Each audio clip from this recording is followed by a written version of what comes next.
नमांसि सर्वेभ्यः। अत्र भवतां स्वागतं वर्तते। प्रिय छात्रों, प्रश्न पत्रों को हल करने की श्रृंखला में आज हम कक्षा 7 के संस्कृत के प्रश्न पत्र को लेकर उपस्थित हुए हैं। आइए कुछ चर्चा करते हैं। आसान विधि के द्वारा प्रश्न पत्र को कैसे आपको हल करना है। कक्षा सप्तमी है, कक्षा 7। समय, प्यारे छात्रों, 2.5 घंटे का आपके लिए ये समय होगा और पूर्णांक है 60 नंबर का। सामान्य निर्देश हैं सर्वे प्रश्नाः अनिवार्याः, अर्थात सभी प्रश्न आपके लिए अनिवार्य हैं।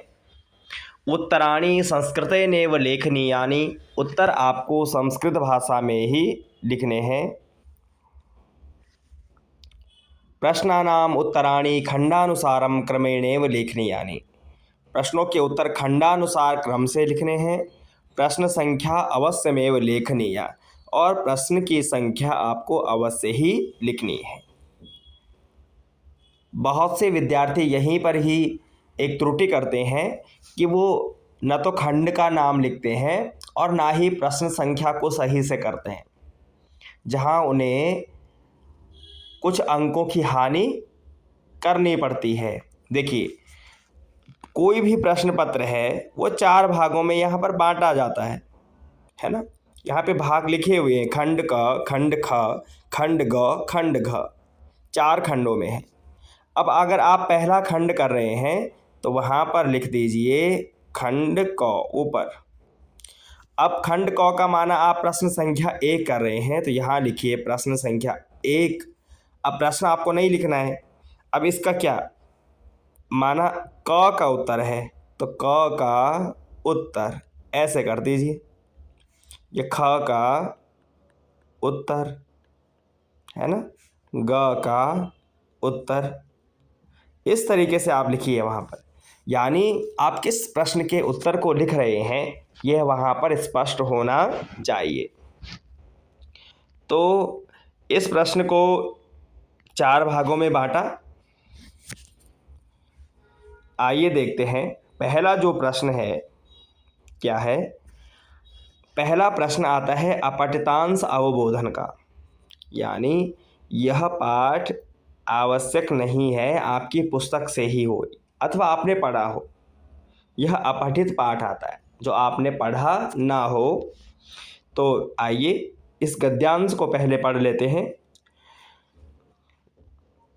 कि मम बालकः आशुतोषः प्रतिदिनम् उत्थाय प्रार्थनां करोति। मेरा बालक आशुतोष प्रतिदिन प्रातः काल उठ करके प्रार्थना करता है। सह स्नानं कृत्वा स्वच्छं वस्त्रं धरति, है ना। वह स्नान करके स्वच्छ वस्त्र क्या करता है, धारण करता है। मातरम नत्वा सह प्रातराशम करोति, अपनी माँ को नमस्कार करके वह सुबह का नाश्ता करता है। ततः पाठ्यपुस्तकानि गृहीत्वा पाठशालां गच्छति, उसके पश्चात अपनी पुस्तकें ले करके पाठशाला जाता है, विद्यालय जाता है। मार्गे सह मित्रैः सह हर्षेण गच्छति, मार्ग में वह अपने मित्रों के साथ प्रसन्नतापूर्वक जाता है। पाठशालायां गुरोः उपदेशं श्रद्धया शृणोति, विद्यालय में गुरु के उपदेशों को श्रद्धापूर्वक सुनता है। सह तत्र गणितम, वह विद्यालय में गणित, संस्कृतम, विज्ञानम, सामाजिक विज्ञानम च पठति, गणित, संस्कृत, विज्ञान, सामाजिक विज्ञान पढ़ता है। मध्याह्ने सह भोजनम कृत्वा क्रीडति, और दिन के समय में वह भोजन करके खेलता है।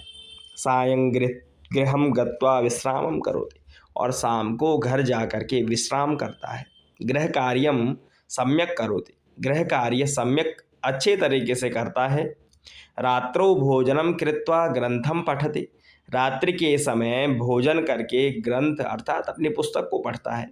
ततः शयनाय गच्छति, उसके पश्चात शयन के लिए जाता है। सह नियमितम जीवनम यापयति, वह एक नियमित अर्थात नियम से युक्त जीवन का यापन करता है। यह गद्यांश है। अब आपने गद्यांश पहले पढ़ लेना है। अब आ जाइए उसके पहले प्रश्न पे। एक पदेर उत्तरतः केवलम प्रश्न त्रयम, एक शब्द में उत्तर देने हैं। कितने प्रश्न करने हैं? 3, 3 नंबर का है। आइए पढ़ते हैं पहला प्रश्न। बालकः कदा उत्थाय प्रार्थनाम करोति। तो देखिए उत्तर कहाँ मिलेगा गद्यांश में कि बालकः प्रतिदिनम प्रातः काले उत्थाय प्रार्थनाम करोति, उत्तर मिल गया। अब उत्तर में केवल आपको क्या लिखना है? एक शब्द कदा, कदा प्रश्नवाचक है ना, तो प्रातः काले ये इसका उत्तर हो जाएगा। ठीक है, आगे देखिए दूसरा, बालकः कस्य उपदेशम शृणोति। तो हमने पढ़ा था कि पाठशालायां गुरोः उपदेशम, तो कस्य उपदेशम? गुरोः उपदेशम शृणोति। ठीक है, उत्तर मिल गया। तीसरा, सह भोजनम कृत्वा किम करोति। तो सह, यहाँ पे देखिए रात्रो भोजनम कृत्वा ग्रंथम पठति, है ना। तो किम, सह भोजनम कृत्वा किम करोति, तो ग्रंथम पठति, है ना, ये उत्तर मिल गया। अगला देखिए, सह कदा विश्रामम करोति। तो सह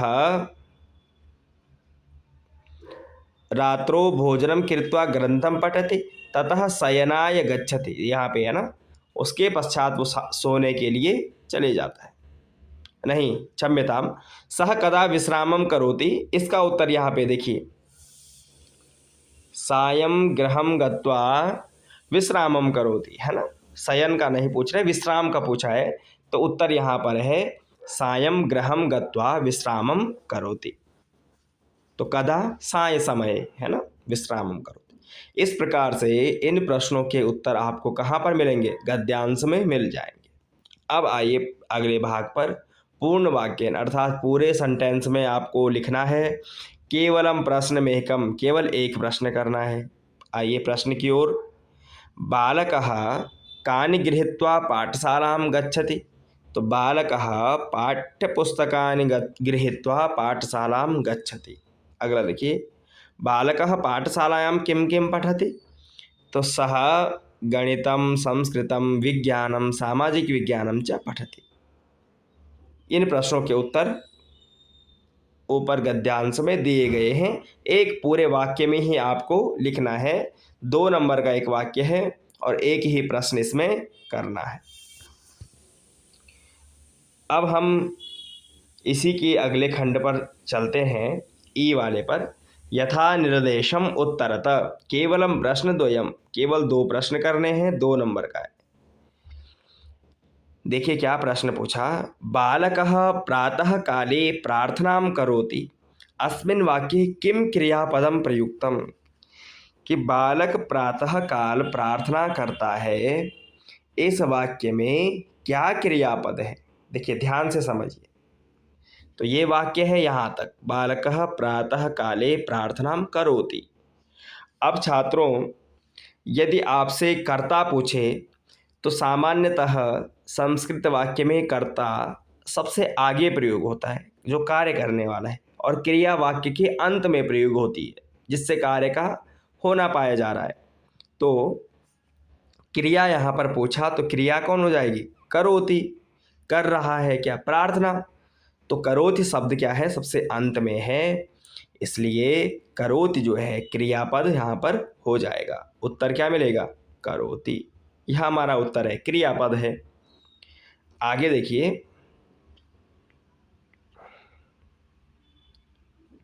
बालकः आशुतोषः अनयोः किम विशेष्य पदम। इन दोनों में विशेष्य पद क्या है? तो विशेष्य विशेषण आपको पता है, विशेषण होता है जो उसमें विशेषता है, और विशेष्य होता है जिसमें वह विशेषता है। जैसे मैंने कहा कृष्णः बालकः, तो कृष्ण क्या है? उसकी विशेषता है, और बालकः क्या हो गया? बालक है।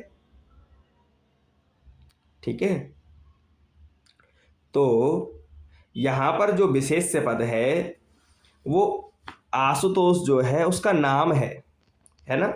तो विशेष्य पद क्या हो जाएगा यहाँ पर, आशुतोष हो जाएगा, है ना, क्योंकि आशुतोष उसका नाम है और उसकी यहाँ पर बात चल रही है। तो विशेष्य कौन हो जाएगा, आशुतोष हो जाएगा। ठीक है, और इसमें जो जो विशेषताएं होंगी वो विशेषण हो जाएगा। अगला देखिए, विद्यालये इति पदस्य किम पर्याय पदम गद्यांशे प्रयुक्तम। विद्यालये अर्थात विद्यालय में, इसका क्या पर्याय पद है, तो विद्यालय का पर्याय पद ही यहाँ पर एक ही है, पाठशालायाम अर्थात विद्यालय में। ठीक है छात्रों, यहाँ पर एक बात और ध्यान देने वाली है, जैसे यहाँ पर विद्यालय पूछा है ना, इसमें सप्तमी विभक्ति है, तो इसका जो उत्तर वाला विकल्प होगा उसमें भी समान ही विभक्ति होगी। अगर प्रश्न में विद्यालय से है और विद्यालय से के स्थान पर पर्यायवाची पूछ रहा है तो उसके उत्तर वाले विकल्प में भी समान ही विभक्ति होगी। जैसे विद्यालय में सप्तमी है तो पाठशालायाम में भी सप्तमी है। ठीक है, इसका जो अंतिम प्रश्न है ई वाला, अस्य अनुच्छेदस्य कृते उपयुक्तम शीर्षकम संस्कृतेन लिखत। इस अनुच्छेद के लिए आपने एक उपयुक्त शीर्षक संस्कृत में लिखना है। तो छात्रों, मैंने आपको बताया है कि शीर्षक लिखने के लिए आप पहले उस गद्यांश को एक बार ध्यानपूर्वक पढ़िए। जब आपने ध्यानपूर्वक उसको पढ़ा तो आपको उन पंक्तियों को पढ़ने से पता चलेगा कि इसमें किसका वर्णन है। जैसे इस पाठ में किसका है, दिनचर्या वर्णन है ना, आशुतोषस्य दिनचर्या वर्णनम, है ना, अथवा विद्यालय वर्णनम, है ना। तो इस पैराग्राफ में आशुतोष की क्या है, दिनचर्या वर्णन है, तो दिनचर्या विवरणम अथवा दिनचर्या वर्णनम, इस प्रकार से आप यहाँ पर शीर्षक लिख सकते हैं। 1 नंबर का है और एक शब्द में अथवा 2-3 शब्दों में आप एक छोटा सा शीर्षक इस कहानी को आपको देना होता। शीर्षक टाइटल है ना, पाठ का नाम सामान्य भाषा में। तो यानी जिस शब्द को पढ़ के हम पाठ को समझ पाएँ कि इसमें किसके बारे में वर्णन किया गया है, वो होता है शीर्षक। तो छात्रों, इस प्रकार से प्रश्न संख्या 1 आपको हल करनी है, जिसमें 3 खंड हैं, एक पदेन, पूर्ण वाक्येन और विकल्पात्मक, और शीर्षक 4 खंड हैं। एक पद वाले में एक शब्द में उत्तर देना है, केवल 3 प्रश्न करने हैं। पूर्ण वाक्येन उत्तरता में पूरे वाक्य में उत्तर देना है, केवल प्रश्न 1 करना है। विकल्पात्मक में केवल 2 प्रश्न करने हैं जो आपको आते हैं, और चौथा जो उसका भाग है वो शीर्षक लिखने के लिए। ये 8 नंबर आपके यहाँ पर तैयार हो गए हैं। यदि आप इसको अच्छे से समझते हैं तो 8 अंक आप निश्चित ही प्राप्त कर लेंगे।